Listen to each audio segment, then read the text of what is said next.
Okay, we continue with the Midrashim on Moshe. It's on Sefer Ha-Aggadah, page 48. And now here are 7 Midrashim that speak about the concept of leadership. That we know that Moshe was really an exceptional leader.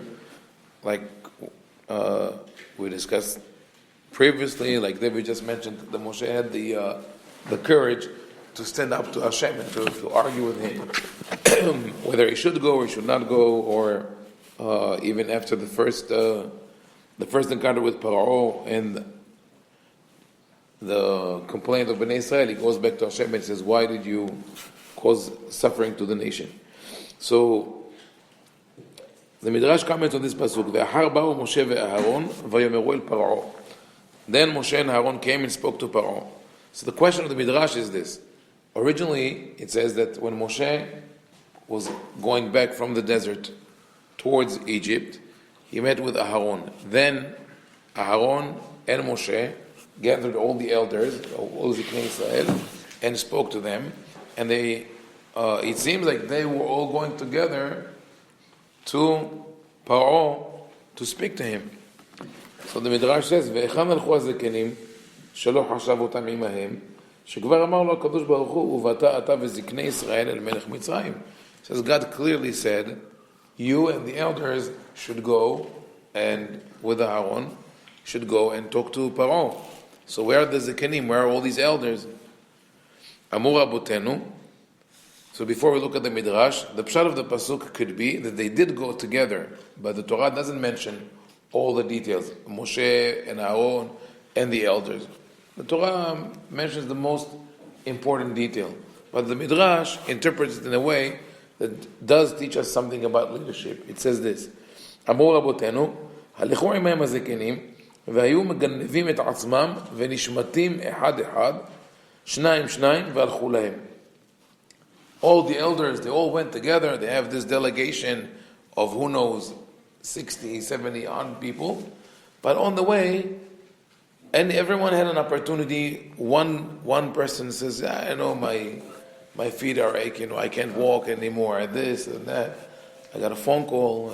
They were afraid, right? But they did it sort of like in a subtle way, one at a time, two at a time. They didn't tell Moshe and Aaron, we're not going with you. כיוון שהגיעו לפלטרין של פרעה, לא נמצא אחד. By the time Moshe and Aaron came to the palace, they were by themselves. וכאן הזקנים האלה שלחו להם. So the Midrash concludes that they were paid back for that. חייכם שאני פורע לכם. God says, I will pay back for not going with Moshe ואהרון. And when did this happen? בשעה שעלה משה ואהרון עם הזקנים להר סיני לקבל תורה. Before מתן תורה on הר סיני, they all went together. And it says, משה ואהרון זקנים. Hashem tells them, ואל הזקנים אמר, שבו לנו בזה. But to the elders he said, you wait here. You don't go up, you don't go closer than what you are now. So interesting how the Midrash plays with the two psukim, that one about Matan Torah, one about the going to see Paro. But the idea is that just like we asked before, why was Moshe chosen to be the leader? Because he was willing to put his life on the line. The elders, in that context, the way the Midrash tries to describe, were not true leaders, because you have to be fully committed. So not necessarily it means that this is what happened with the elders at the time of Moshe. But when you look at models of leadership today, throughout generations, you will see the leader that goes ahead, and like we say in the Israeli army, Harai, the commander goes ahead and willing to do everything. That is the true leader. The people are there only when they think they're going to have a benefit, or only when they think it's going to be easy, but they're not willing to confront dangers or difficulties. Eventually are not going to be there to reap the fruits. But the point is that Moshe was not thinking of, I'm doing this now in order to later be able to get a reward. He did it for the sake of doing the right thing, and that's why he was rewarded.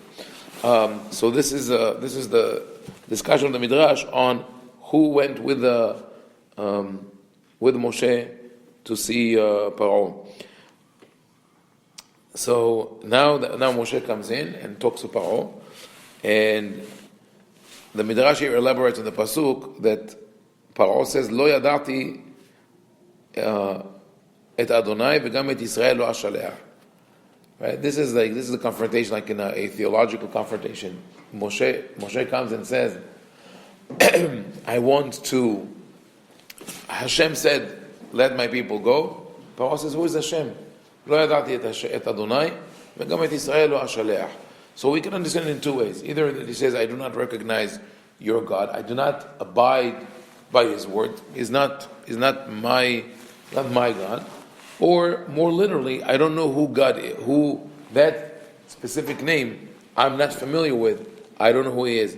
So, Ota sha'a ka'as ve'amar, they say that when Moshe and Aaron came in, he thought he sees a delegation. He thinks maybe they come with a gift, the way people used to always come from different countries. Diplomatic delegation. They bring gifts. They bring regards. They come in. It says aflo sha'alu bishlomo. They didn't even greet him in a more cordial manner, and he's waiting for that. Amar lahem mi atem? Amru lo shluchav shel HaKadosh Baruch Hu anu. We came on behalf of the God of Israel. He says, I don't know this God. He got upset. And interesting that the Midrash says that they did not greet him, because we don't know that they did not greet him. But it's possible, the Midrash says that you have to realize that now if they come by Hashem's word and they confront a ruler who's a tyrant, who's an oppressor, who's a wicked person, they don't have to greet him. There's a certain limit said that because when they greet him in the name of God, they're sort of acknowledging him as a good person, which he was not. And Pharaoh answers, "Lo yadati et Adonai v'gam et Yisrael lo shaleach." I do not know who Adonai is. I'm not going to send Am Yisrael. Amar lahem, and here the Midrash makes it very visual. Amar lahem amtinu ad she'achapes b'sefer sheli. He says, "Let me go check my book." Miyad nichnas lebet gnazav ve'otzi diftera shel Elohot. So he brought up call it diftera. Diftera is actually like more like a book, but we know they didn't have books. They had papyrus, but whatever it wrote, diftar, right? You see, in Arabic we say diftar. So he brought up this the scroll, and he looks at it and he says, "Hitchil kore Elohei Moab, Elohei Ammon, Elohei Tzidon." Amar lem hipazti shmo shel Elohechem bevet genazai velo metzativ. He says, I looked for the name of your God in today would have Googled it. No, Wikipedia, no, sorry. It's not there. I don't know what you're talking about. Type one of no Baron Arafat. Yeah, it was a big issue. Anyway, he says, hipazti shmo shel Elohechem bevet genazai velo metzativ. So I searched for the name, I couldn't find it. This is a beautiful way how the Midrash brings the story to life. Because if you read the pasuk, there's a discussion.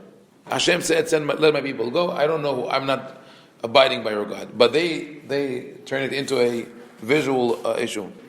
Okay, so Amar Rabbi Levi, now the Midrash elaborates on that. Mashal lema davar domeh, לכהן שהיה לו עבד שוטה. יצא הכהן חוץ למדינה, הלך העבד לבקש את רבו בבית הקברות. It says a Kohen had a servant who wasn't very smart, and one time he was traveling. The Kohen left the city. Medina here means city. He left the city, and the servant needed something from him, and so he went after him. And outside the city, always people used to bury their dead. That's the cemetery. So he goes through the cemetery and he calls out his master's name.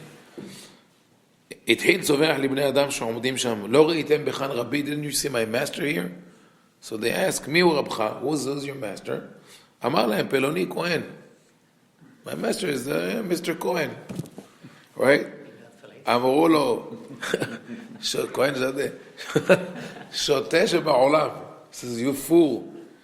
Kohen אתה מבקש בבית הקברות? The Kohen is not allowed to go into the cemetery. Right? This, by the way, this became a maxim, like a pidgam in Hebrew, when you say, Ma leKohen bebet hakvarot. That's not your place, you're not going to be there. כך אמרו משה ואהרון לפרעה, שותה וכי מבקשים חיים אצל מתים. The analogy is beautiful. It says, בית הקברות is this book of idols, He says, those are Elohot Metim. They are lifeless. They have nothing that they can do. You are searching for our God in your book. So it doesn't mean that they're talking about the actual name in the actual book, but rather the Midrash says we are now dealing with a completely different theology. It's whatever you know about idols and the relationships between people and their gods, you should put away. This is not what you should look for. And this is indeed the revolution of Judaism, to bring to the world the idea that God does not have a physical shape, that you don't make a molten image or sculpture or anything like that, and you say this is God, that all men were created in the image of God. That is part of the whole reason that we read Yetziat Mitzrayim over and over and over again, not only in Tefillah. We mention it several times in prayers, with the Tefillin, after the Shema. We celebrate the Yetziat Mitzrayim on Pesach, Ha-Aggadah shel Pesach. We retell the story. So many mitzvot are related to Yetziat Mitzrayim, and even more than that. It seems like Avraham, who knew about the Avdut, the slavery in Mitzrayim, didn't ask for it to be stopped. If you go back to Bereshit, Brit Ben HaBetarim, the covenant, it's called the covenant between the pieces, Hashem told him, Yadoa teda ki gerei zara'cha, be'eretz lo lahem, va'avadum ve'inu otam 400 shana. You should know that your descendants are going to be enslaved in a foreign land for 400 years. Why didn't Avraham say anything? Why didn't he say, I don't want this to happen, please annul this decree, please forgive them, whatever it is. Ask, why is it going to happen? He says nothing. So it seems like Avraham understood that it's a necessity. And part of why it was necessary is that we know, you look around and you see that most of the evil that happens in the world is because of the way humans treat other humans. They control them, oppress them, take advantage of them. Why would one human being do it to another? Because he thinks he is superior. Judaism changes all that. And Judaism says the only one that is superior is God, and God has no physical image. We are all equal. One human being should not oppress or control another human being. And that's why we read through the story of Yetziat Mitzrayim. We had to feel it on our own experience in order not to do it to others. And you really think of, generally, Am Yisrael, with all our ups and downs, we were more keen than other nations of not becoming corrupt in that sense of being oppressive or violent towards other people. And that is when they come out of Mitzrayim and they get before Matan Torah. Actually, after Matan Torah, Hashem says, Kili b'nei Israel avadim, avadayim asher hotzeti otam me'eretz Mitzrayim, liot lehem le'Elohim. This is an amazing statement when Hashem says, Bnei Israel are my slaves, or it's like my servants, right? Avadayim, they are my servants because I took them out of Egypt to become their God. So Hashem says, in a way, it's like substituting one slavery for another. Is that what Hashem is saying? No, what He's saying is that humans should not be subjugated or subjected to any other human being. So the only avdut, the only authority that we eventually have to respond to is that of God, meaning the values of the Torah, of morals and ethics, etc. Of course, that we live within the government, we respect the laws and all that. But if the laws of the government, like Jews have experienced in many, many places, are oppressive or violent, the Torah says this is not what you subjugate yourself to. Rabbi Yehuda Levi added another layer. He says the avdut, even if as a free person, an independent person, sometimes we could fall into a mentality of slavery when we enslave ourselves to our schedule, to our what we think our responsibilities. You usually tie into making money either to succeed or to survive. Rabbi Yehuda Levi says, "Avdei azman, avdei avadim hem, aved Hashem ulevado hofshi." Avdei azman, zman in the poetic Hebrew of Sefarad, they meant the requirements of life and business and making money and all that. That's azman dohek. That's the daily grind. He says we have to work. We have to take care of ourselves. But if we cannot let go at all, then we are slaves. So the greatest statement of a Jew of I'm not a slave is taking Shabbat off. He says if you cannot do that, then avdei avadim, you're the servant of servants. But it's also the 3 prayers a day that